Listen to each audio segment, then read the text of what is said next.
നമസ്കാരം, channel plus ന്യൂസിലേക്ക് സ്വാഗതം. ഞാൻ ബേസിൽ പീദാസ്. പ്രധാന വാർത്തകൾ.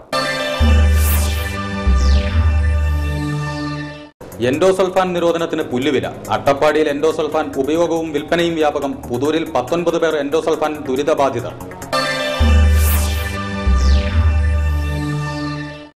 അതിർത്തിയിലെ ചെക്ക് പോസ്റ്റുകൾ നോക്കുകുത്തിയാകുന്നു. എൻഡോസൾഫാൻ തമിഴ്നാട്ടിൽ നിന്ന് അട്ടപ്പാടിയിലേക്ക് ഒഴുകുന്നു.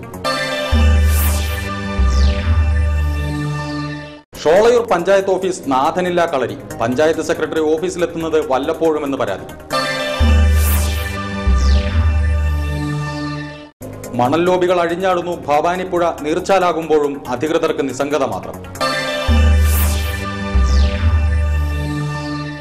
വാർത്തകൾ വിശദമായി.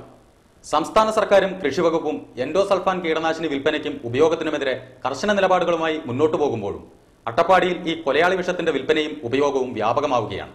പുതൂർ പഞ്ചായത്തിൽ മാത്രം 19 ആളുകൾ എൻഡോസൾഫാൻ ദുരിതബാധിതരാണെന്ന ആരോഗ്യവകുപ്പിന്റെ റിപ്പോർട്ടും പുറത്തു വന്നിട്ടുണ്ട്.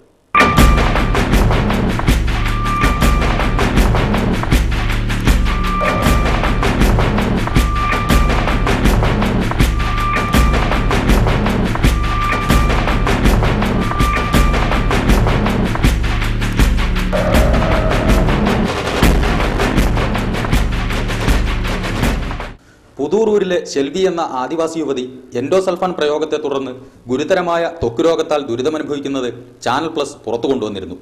1.5 മാസം മുൻപാണ് ഷെൽവി ഒരു ആൺകുഞ്ഞിന് ജന്മം നൽകിയത്. പ്രസവത്തിന് ശേഷം ഷെൽവിയുടെ ശരീരത്തിൽ കുരുക്കൾ രൂപപ്പെടുകയും ഇപ്പോൾ തൊലി അടർന്ന് അഴുകി ഒലിക്കുന്ന നിലയിലുമാണ്.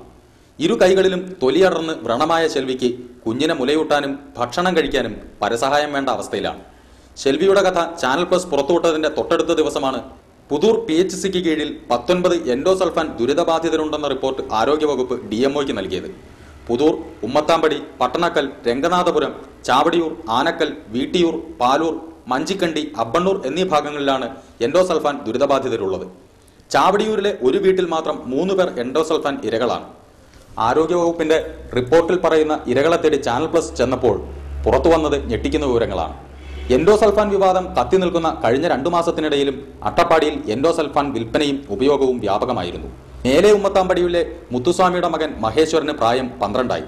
ബുദ്ധിമാന്ദ്യവും ശാരീരിക വൈകല്യവുമുള്ള ഈ കുട്ടിക്ക് എഴുന്നേറ്റ് നടക്കാൻ